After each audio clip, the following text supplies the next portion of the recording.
We're going to disagree here. Can the 49ers survive without Deebo Samuel? I think so. I said this last week. I do think Deebo Samuel is very important. However, I don't think he determines whether they win or lose.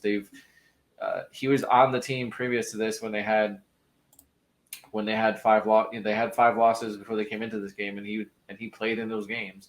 So they've lost with him too. So, and I think if Deebo played on Sunday, I don't necessarily think that.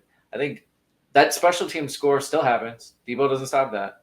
I think Jimmy Garoppolo probably still throws 2 interceptions. I mean, we've seen Jimmy Garoppolo force the ball to Deebo, right? The opening play last game, or the first or second play, he had Kittle wide open, but what did he do? He threw to Deebo on the backside. That could have been picked off, but it wasn't.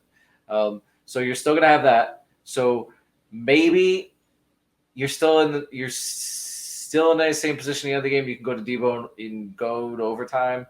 Maybe he helps your run game, and that's just enough to win it. I don't know, maybe, but I think it's probably still a very similar situation.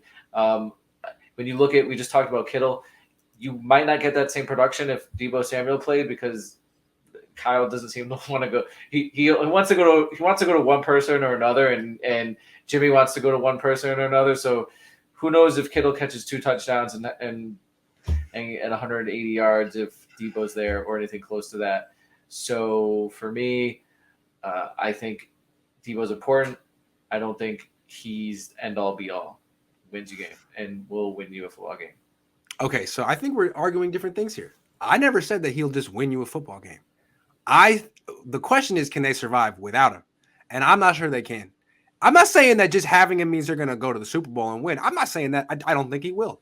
But not having him, I mean, look, it's not just this. He's only missed 1 game this season, and they lost. But that's right. Just 1 game? Just 1 game, and they lost. But last year, Jimmy went down, and everyone blamed all the losing on Nick Mullins and not having Jimmy. Well, Deebo was gone too.